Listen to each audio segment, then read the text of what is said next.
La discrimination, je l'ai vécue et ça a été très dur psychologiquement. Il y a 11 ans, une école d'infirmières brevetées a refusé catégoriquement de m'inscrire.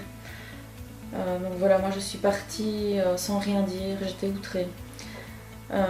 Il y a 5 ans également, je me suis fait mettre à la porte d'une agence intérim. Donc j'avais postulé pour travailler dans une station-service à la caisse.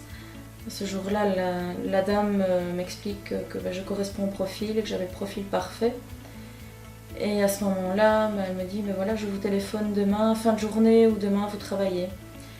Et là, je lui dis voilà, j'ai un numéro à WIP. Elle ne savait pas ce que c'était. Donc ce que j'ai fait, je lui ai expliqué.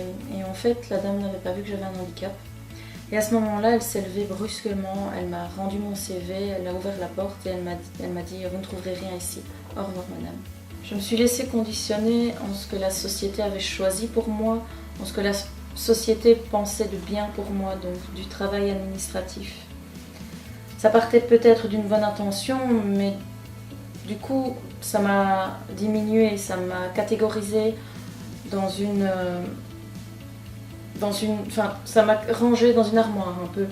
On n'a pas vu l'être humain qu'il y avait derrière, l'être humain qui avait des compétences, des besoins, des envies et des rêves.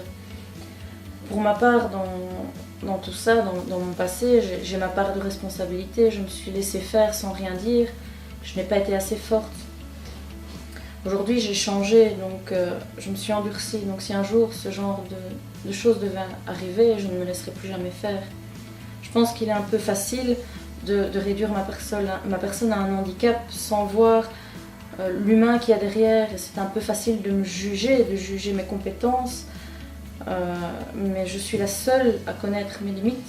Il n'y a que moi qui peux les juger.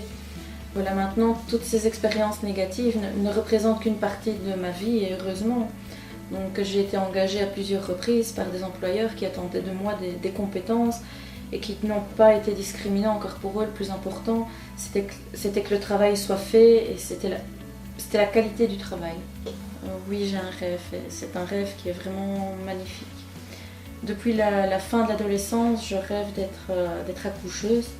Je trouve ce métier magnifique. J'ai d'ailleurs pu assister à une césarienne et plusieurs accouchements, et cela n'a fait que de renforcer ce rêve. Et pour moi, c'est pas un défi, c'est vraiment un accomplissement professionnel dans un domaine que j'apprécie plus que tout. Et je sais que j'en suis capable et je n'abandonnerai jamais. J'aimerais reprendre des études d'accoucheuse. Avant, j'avais vraiment très peur. Mais grâce à mes études d'assistante sociale, j'ai repris confiance en moi. J'ai également pris connaissance de personnes qui avaient le même handicap que moi. Et ça m'a vraiment fait quelque chose, ça m'a touchée. Je me suis dit pourquoi pas moi, pourquoi moi je ne pourrais pas. Toutes ces personnes y sont arrivées et moi je peux y arriver aussi.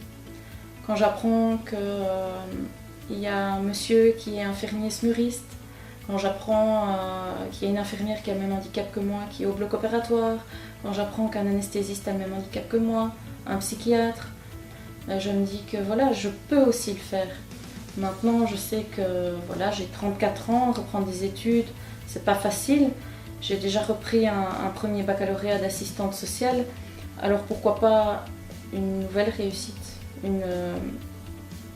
un tremplin. Oui, donc mon message est le suivant. Que ce soit une personne porteuse d'un handicap ou pas, il ne faut jamais baisser les bras et ne pas abandonner ses rêves et ses envies.